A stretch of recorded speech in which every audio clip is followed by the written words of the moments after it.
Alrighty, to you, welcome back to the channel, ladies and gents. So today's little video, we're just gonna step over a couple of cars that I was cross shopping and why I did or didn't choose those cars and why I stuck with, you know, another Charger, another Hellcat platform car. And it's a nice day out, not too hot, not too windy, and so I figured I would take advantage of this time to hurry up and shoot this little video while it is not too crappy outside. So starting with the Scat Pack, we'll start there. I didn't want to take the step down. It's that simple. The channel has always been up and up and up. I started with the 5.7, then the 6.4, then both 6.2s, and now we're here at the Redeye. So it's always been up and up and up. So for me to take the step down, I just couldn't do it to myself. I'm sorry. If I'm going to pay the type of cash that these dealers are demanding these days for these cars, I'm going to get what I want and not take a step down and then just be constantly wanting the next step again. So that's why we didn't go with the Scat Pack. Now, the standard Hellcat, could have went with one of those. Wouldn't have been a step up. It's that simple. Great car to build, pretty quick car as is stock, but wouldn't have been a step up. And that's how we've been going. Like I said, up and up and up. That's the only way to really go. And that's why I didn't go with the standard Hellcat. Nothing wrong with them. Nothing wrong with them. I love my standard Hellcat. You guys saw how great that thing ran. 275 upper, 10% lower, Cat Elite. Car ran like a champ. You guys saw she day in and day out. She ain't take no L's. She ain't take no L's except from a dig. She took a couple of L's from a dig because, you know, you can't put that power to the ground. Not on unprepped surface anyway. But as anything else, you're not beating that car. She ran pretty freaking good for the minimal amount of miles that she had. But like I said, I had to make the next step up, and I couldn't make just another step sideways, which was what upgrading to a newer wide body standard Hellcat would have been. It just would have been a step sideways, not a step up. Now the Jailbreak, like gonna be like, well, if you go take the step up, why don't you get the Jailbreak? Jailbreak ain't worth it to me. I'm sorry, I ain't seen nothing on YouTube that proves that the Jailbreaks are actually faster and are actually worth the premium that these dealers are asking. So when I went to order, the dealer had allocations for Jailbreaks. The problem is with the allocations, you had to pay MSRP. You couldn't get the 4.5 below MSRP that I paid for this, and you could get on, you know, any other. For Redeyes and below, you can get 4.5 below MSRP. For Jailbreaks, you had to pay the MSRP. They can only sell it to you at MSRP. And for my spec, which is what this would have been, it would have been like 91 something. What it would have came out to, because I would have threw on the warp speed wheel. So it would have came out to like 91, 92 ish MSRP. And I'm sorry, but that ain't worth it to me, especially since if you're at a stoplight or stop sign or something, you know, someone might see that little Redeye down there and be like, oh man, it's a Redeye. That's a Redeye. I can see the little jewel in the emblem. I can see it. It's Redeye. But if it's a Jailbreak, there's nothing to differentiate the two. Like, you can't tell. There's one plaque on the inside that says Jailbreak on the inside. Everything else is the same. Now, obviously, if it's got like colorful badges, I think you can get red badges or something like that. Someone's just gonna think you colored the badges. Like, you can order colored badges for way cheaper. Or I don't know. I think it's like 99 bucks from Dodge is an option for the colored badges.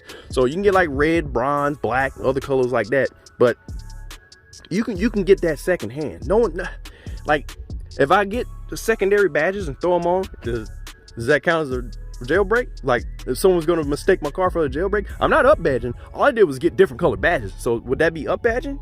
I just got different colored badges. I didn't like the regular, you know, standard badge color, so I got red badges.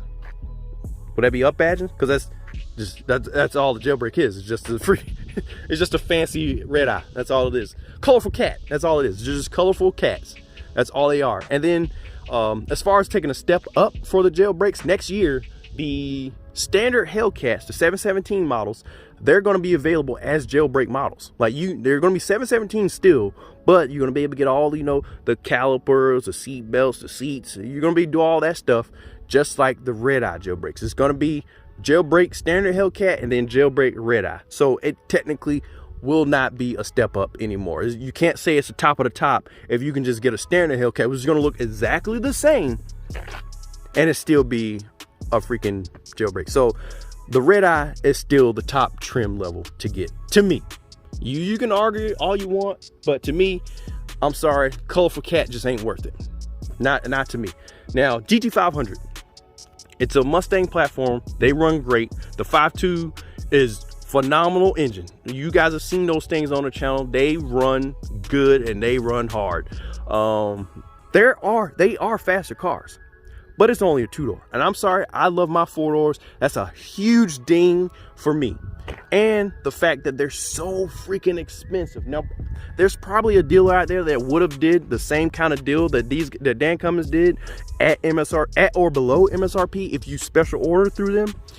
They probably would. It probably was a dealer out there somewhere, but I would have had to like get into a forum, check these dudes down, like where's this dealer at? And I already knew these guys. I already knew the forums. I'm already in the forums. I'm already in the Facebook groups. So it's pretty easy for me to get plugged in to a dealer that's willing to negotiate and willing to give me a great deal on a Redeye and not just bend me over the table as soon as the time comes. The GT500 are a better performance car, but with the lack of doors, the lack of space and comfort and all that jazz, the lack of amenities, and not really worth it to me, especially since I would have been paying, you know, 90 plus for a GT500.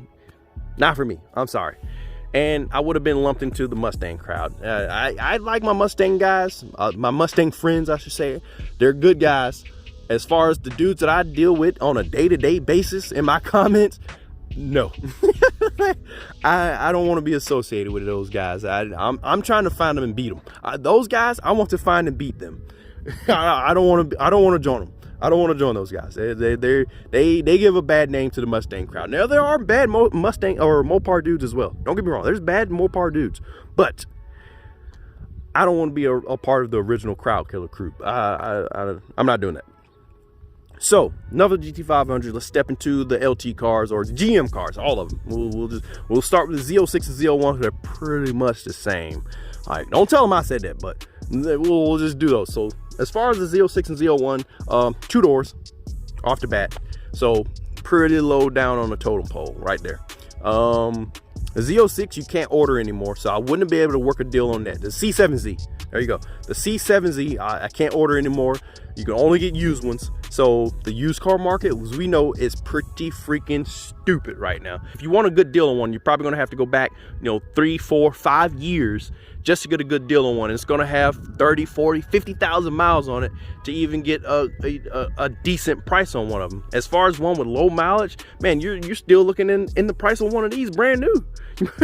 Like if you're gonna buy 3 or 4 years old, why don't you just get a brand new one at that point, a brand new car of something else? Like, and that's what it came down to. I'm not going back 3, 4 years with 30, 40, 50,000 miles of someone else beating and ragging on the car just to say, oh yeah, I got that Z06. They're great looking cars. Don't get me wrong. I love the Z06s. I love the ZL1s. I love the way they look.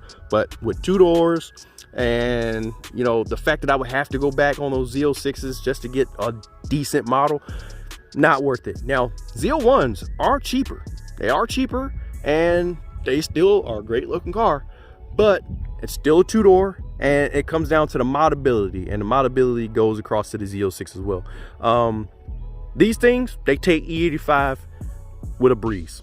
GT500s, they take E85 no freaking problem. Now for the LT cars, some reason with Chevy's fuel system, it's not so easy. So they always have to run like an E30 or E50 blend, some type of E blend. And I'm not gonna be at the pump measuring out 91 and E85 to see like what type of blend I'm coming out to, or running meth. A lot of them run meth to try to compensate and help with the cooling. Out of my trunk, I don't feel like dealing with it. I don't feel like trying to find it, like sourcing it or whatever. Hey man, you might know where I can pick up some meth. I don't feel like dealing with all that stuff. So that's just 2 major dings, just the modability of them and the lack of doors. That's 2 major dings. But pricing, you can find them for cheaper. ZL1s are 100% cheaper than these brand new, new for new. And Z06s, I'm not buying a used Z06. Like, as great as they are, as great as they look, as much as I would love to have a white Z06 with a nice fat drag pack on the back, I just couldn't justify going back 3, 4, 5 years to get a decent example and with decent mileage on it. It's just not for me. Not for me. The last used performance car I bought, the thing blew up. It was the white Hellcat. You guys remember that one? It was on the channel for a good 4 weeks. It was the last one I bought, the first and last used performance car that I will buy. Now, enough of the Z twins. We're gonna jump over to the Blackwing, the latest and greatest. So Blackwing, major plus, it has 4 doors. Major negative, they're damn expensive, very expensive. Now for that, you do get a lot more car as far as amenities go. All the technology those things come with, the panoramic sunroof, the 10-speed, ooh, it's a hard deal to beat, I'm not gonna lie to you. But they still suffer from the same modability issues, and because they're so new right now, the tuning and all that jazz isn't quite there yet. I don't really feel like waiting for tuning, man. Like I said, you do get a lot of car, but stock for stock, the Redeye is still faster, even with the 10-speed. And with me looking for the Blackwings, the only cheap ones I could find, I think I found one for 88. It was like that green forest color, had like the gold bronze accents or whatever. It was a great looking car, and they had it for 88. I'm like, there's no way this car is 88. I called them up, of course, and it's freaking going out the door for 110. How'd you get from 88 to 110? And it was a manual. I'm just not a fan of the manuals, guys. I'm sorry. You can beat me up in the comments, whatever. That's on you. You guys enjoy your manuals. So that's pretty much all it came down to for the Blackwing. It was just the pricing, and it's just too new for it's just too new for tuning. So that's pretty much what killed the Blackwing for me. And that's how we ended up back in the Redeye. I'm pretty sure that's all the cars. I'm pretty sure I've talked for way too long. But yeah. This is all my opinion. If you guys love the Z06s, grab one. If you love the Z01, grab one. If you want the standard Hellcat, get one. There's nothing wrong with those cars. For me and my channel, this was best for me. This car isn't going anywhere. I waited too long. It's just way too much money. I'm not letting this car go anywhere. Now, if someone comes up and is like, hey man, I'll give you 200 right now for it. Hey, hey. Hey, we might be able to work something out. For me, my goals, what I want to do with my car, those other cars did not fit for me. So take it with a grain of salt. If you love them, get them. It's that simple. They're all great, and they're all badass cars. Enough rambling on, guys. I hope you guys enjoyed the videos. Your first time stopping by, like, subscribe, and hit that bell icon. So we go to the Instagram channel at Low376Slow. You guys check me out on Instagram. It's the same exact name as the channel, both Low376Slow. Hit me up if you guys have any questions on the Instagram, or just leave a comment down below and I'll get back to you as soon as I can. Other than that, Tube, I am out. You guys have a great day. Peace.